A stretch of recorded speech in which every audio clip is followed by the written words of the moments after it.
नमस्कार, आप देख रहे हैं ग्लोब न्यूज झारखंड। मैं नंदिता आपके साथ। आइए नजर डालते हैं आज के समाचारों पर। तिलको थाना क्षेत्र के आजाद बस्ती में एक व्यक्ति ने जब अपने पड़ोसी को घर के भीतर ताक झांक करने से मना किया तो उस पर तलवार, रॉड और हेलमेट से हमला करके 4 लोगों को घायल कर दिया। सभी गंभीर रूप से घायल हो गए और इन्हें इलाज के लिए एमजीएम अस्पताल में भर्ती कराया गया है। रात 10 बजे कर रहा था ताक झांक। घायल पंकज कुमार ने बताया कि उन्होंने अपने पड़ोसी दिलीप महतो को घर के भीतर ताक झांक करने से मना किया था। इसके बाद दिलीप और उसके परिवार के लोगों ने घर में घुसकर हमला कर दिया। घायलों में राकेश कुमार के अलावा उनकी पत्नी सुनीता देवी, बेटी मनीषा कुमारी और बेटा पंकज कुमार को गंभीर चोटें आई है। राकेश कुमार का कहना है कि सभी ने मिलकर उनके दांत भी तोड़ दिए हैं। बाद में घटना की जानकारी पाकर टेल्को पुलिस अस्पताल में पहुंची और घटना के बारे में पूछताछ की। ऐसे 10 बजे रात में हम लोग बात कर रहे थे आंगन में, 10 बजे झांकने लगे तो इसको बोले काय घूमते रहता है, टाइम में झांकने का। इसी पर उसका लड़का बच्चा दोनों पहचाना गया तो इंजरी रिपोर्ट बोला कि बना के दिया कि जाओ एमजीएम इंजरी रिपोर्ट लेके आओ। यहाँ आए तो यहाँ भर्ती कर लिया, ज्यादा सीरियस देखा लोग 4 आदमी को मारा।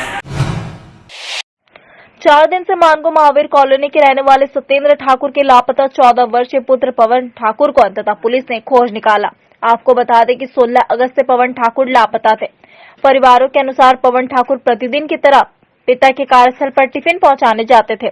16 अगस्त को भी पवन ने अपने पिता के पास टिफिन लेकर गया और वहां से पिता के भोजन करने के बाद खाली टिफिन लेकर निकला, लेकिन देर रात तक वह वापस घर नहीं पहुंचा। जिसके बाद परिवार वालों ने उसकी खोजबीन शुरू की, लेकिन कहीं से भी उसकी जानकारी नहीं मिल पाई। अंततः पवन के माता पिता ने क्षेत्र के समाज सेवी भाजपा नेता विकास सिंह से संपर्क किया, जिसके बाद बीते दिन विकास सिंह ने परिवार सहित एसएसपी से भेंट कर खोज निकालने की गुहार लगाई। अंततः गुरुवार के 8:30 बजे पुलिस ने पवन को खोज निकाला। बताया जा रहा है कि पवन कुमार बैकुंठ नगर के रहने वाले अपने साथी के घर पर रह गया था। पुलिस पवन से पूछताछ पूरे घटनाक्रम के जांच में जुट गई और यह पता करने की कोशिश की आखिर पवन कुमार अपने घर न लौटकर अपने साथ ही घर में क्यों नहीं गया।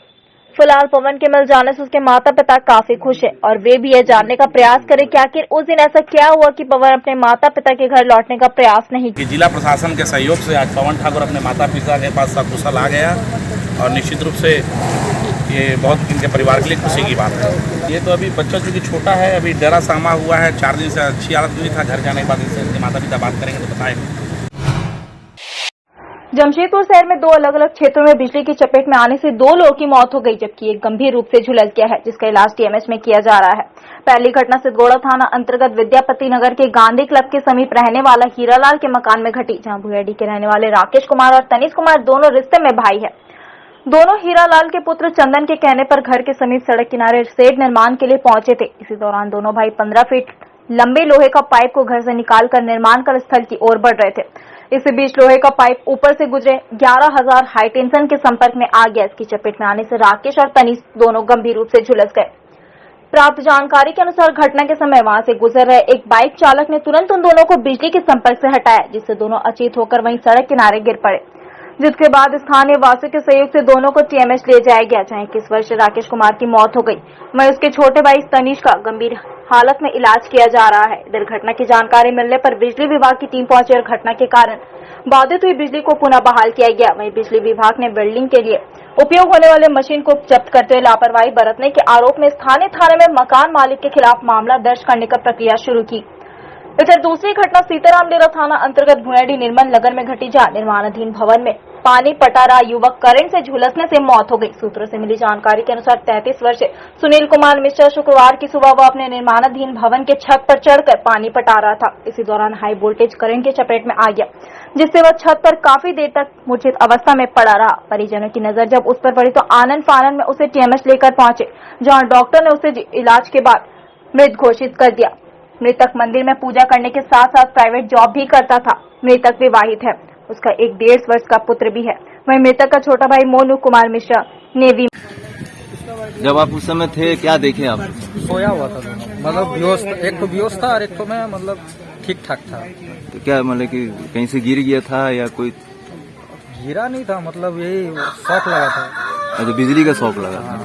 कैसे हो? तो तार बहुत ऊपर है। अब वो तो हम देखे नहीं, जब तक हम आए तब तक वो पाइप सब अपना मतलब उसका हम लोग आवाज सुनने का मतलब 10 मिनट बाद हम लोग आए, मतलब जब हल्ला उल्ला हुआ तब हम लोग आए। उससे पहले वो जो रॉड दिख रहा है वही शायद सट गया था। वही जमशेदपुर आबकारी विभाग के हाथ बड़ी सफलता लगी है, जहां विभाग ने परसुरी थाना क्षेत्र में छापेमारी कर 10 पेटी अवैध विदेशी शराब को जब्त किया है। विभाग को गुप्त सूचना मिली थी कि परसुरी थाना क्षेत्र में ड्राई डे के मद्देनजर अवैध शराब का स्टॉक किया जा रहा है। सूचना के आधार पर पीसीआर पुलिस बल के साथ विभाग ने छापेमारी की, जहां 10 पेटी अंग्रेजी शराब को बरामद किया गया। हालांकि मौके से किसी की गिरफ्तारी नहीं हुई है। विभाग के अनुसार बोतल में जो लेबल लगा हुआ है वह झारखंड सरकार द्वारा मान्यता प्राप्त नहीं है और इस कारण इसकी लैब टेस्ट भी करवाई जाएगी।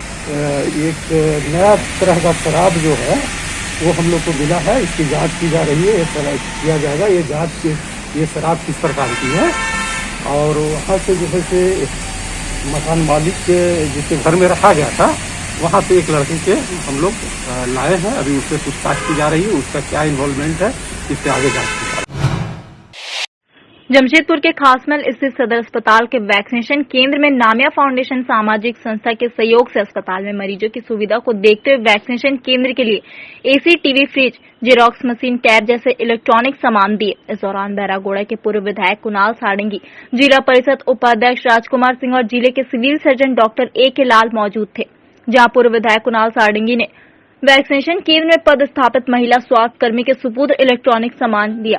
जानकारी देते हुए पूर्व विधायक कुणाल सारंगी ने कहा कि मरीजों को किसी तरह की परेशानी न हो, इसे ध्यान में रखते हुए नामिया फाउंडेशन सामाजिक संस्था के सहयोग से इलेक्ट्रॉनिक के सामान स्वास्थ्य विभाग के सुपुर्द किया गया है और आगे भी जरूरत के हिसाब से मदद की जाएगी। जो वैक्सीनेशन कराने की जो प्रक्रिया है और जो लोग वैक्सीन लेने के लिए आ रहे हैं उनका जो अनुभव है वो बेहतर रहेगा, क्योंकि कई बार मौसम के कारण वेट करने के समय में कई तरह की परेशानियां होती हैं और इन परेशानियों को देखते हुए एक टैब के माध्यम से उसे और बेहतर तरीके से उस काम को किया जा सकता है। और अगर एसी रहेगा तो वहाँ पर वो आराम से बैठ सकते हैं, इंतज़ार करने का जो समय होता है। तो इस तरह से वैक्सीनेशन की पूरी प्रक्रिया को बेहतर बनाने की दिशा में ह्यूलेट पैकर्ड ने जो पहल की है, आज उन सामानों को हम लोगों ने यहाँ उपलब्ध कराया सिविल सर्जन साहब को।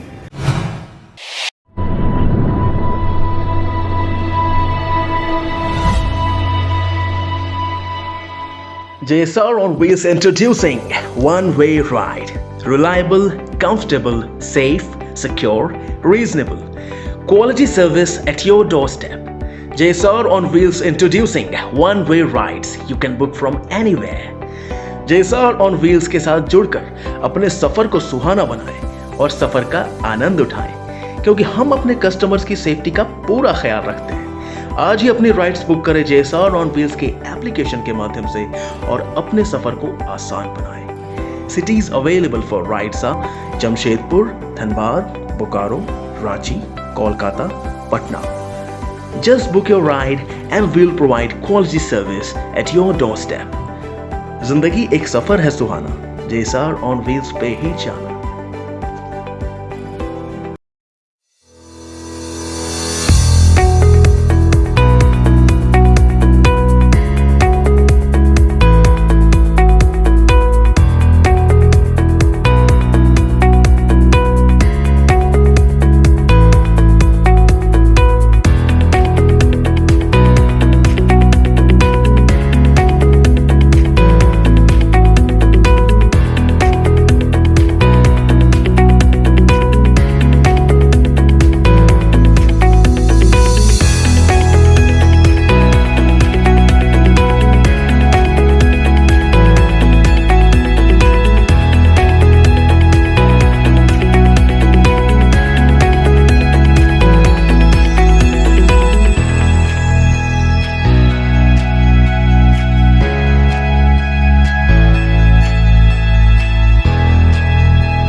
फोटोग्राफर एसोसिएशन ऑफ जमशेदपुर के द्वारा वर्ल्ड फोटोग्राफी डे 2021 आदितपुर स्थित ऑटो क्लस्टर भवन में मनाया गया। कार्यक्रम की शुभारंभ मुख्य अतिथि श्री हरि बल्लभ सिंह आरसी द्वारा दीप प्रज्वलित कर की गई, जिसके बाद मुख्य अतिथि द्वारा जमशेदपुर के वरिष्ठ फोटोग्राफर और एसोसिएशन के बेहतर कार्य में महत्वपूर्ण योगदान देने वाले सदस्यों को अंग वस्त्र तथा श्रीमती चिन्ह देकर उनका सम्मान किया गया।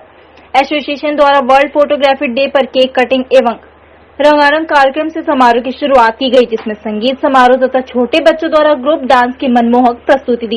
इस मौके पर फोटोग्राफर एसोसिएशन के 170 फोटोग्राफर सदस्यों ने भाग लेकर कार्यक्रम को सफल बनाने में महत्वपूर्ण योगदान दी। फोटो प्रतियोगिता के विजेताओं को एसएसपी ने किया सम्मानित। वर्ल्ड फोटोग्राफी डे के अवसर पर धनबाद कैमरा क्लब एवं धनबाद क्लब के द्वारा आयोजित राज्य स्तरीय फोटो प्रतियोगिता में पुरस्कारों का वितरण एसएसपी संजीव कुमार द्वारा किया गया। एसएसपी संजीव कुमार ने जीते हुए प्रतिभागियों को बधाइयां दी एवं फोटोग्राफी को बढ़ावा देने के लिए आने वाले समय में धनबाद क्लब कैमरा क्लब को इसी तरह के कार्यक्रम करने की अपील की। वहीं फोटो जर्नलिस्ट के प्रथम पुरस्कार के विजेता चंदल पाल ने जीते हुए कुल नगद राशि 9,000 को धनबाद कैमरा क्लब ने दान कर दिया ताकि संस्था इस तरह की प्रतियोगिताएं करवाते रहे एवं नए नए फोटोग्राफरों को मौका मिले एवं फोटोग्राफरों को फोटोग्राफी कॉन्टेस्ट के प्रति अभिरुचि बढ़े। ये मनाया जाता रहा है और फोटोग्राफर्स को सम्मानित किया गया। उनका एक कंपटीशन हुआ है जिसमें कई बाहर के भी जो जजेस थे वो जजेस ने इनको प्राइजेस जो फर्स्ट सेकंड थर्ड आए थे उसमें इनको नॉमिनेट किया है। तो बहुत बड़ी चीज़ है और फोटोग्राफी को और स्किल के रूप में डेवलप करना चाहिए। धनबाद कैमरा क्लब है, इस बारे में काफ़ी काम इन लोग कर रहे हैं। जिले में बढ़ती सड़क दुर्घटनाओं को रोकने और सड़क दुर्घटना के कारण हो रहे मृत्यु दर को कम करने के उद्देश्य से वरीय पुलिस अधीक्षक संजीव कुमार के आदेश के बाद शुक्रवार को जिले के सभी पेट्रोल पंप में नो हेलमेट नो पेट्रोल और no seat belt no petrol का अभियान चलाया, जिसके तहत उन सभी वाहनों को पेट्रोल नहीं दिया जा रहा था जो सीट बेल्ट और हेलमेट का उपयोग नहीं कर रहे थे। वहीं आपको बता दें कि इस संबंध में ट्रैफिक डीएसपी सह नोडल पदाधिकारी सड़क सुरक्षा राजेश कुमार ने बताया कि बढ़ती सड़क दुर्घटना और उनमें हो रही मृत्यु दर को कम करने के उद्देश्य से यह आदेश दिया गया है। साथ ही उन्होंने बताया कि विगत 27 मार्च 2021 को जिला सड़क सुरक्षा समिति की मासिक बैठक में supreme court committee on road safety के निर्देशानुसार लोगों को जागरूक करने के लिए सभी पेट्रोल पंप पर अनिवार्य रूप से होल्डिंग लगाने का निर्देश दिया था। वरीय पुलिस अधीक्षक ने इस संबंध में जिले के सभी थाना प्रभारियों को आदेश दिया कि अपने थाना अंतर्गत क्षेत्रों में आने वाले सभी पेट्रोल पंप में इसकी जांच करते रहेंगे, जिससे नियमों का अनुपालन सुनिश्चित हो सके।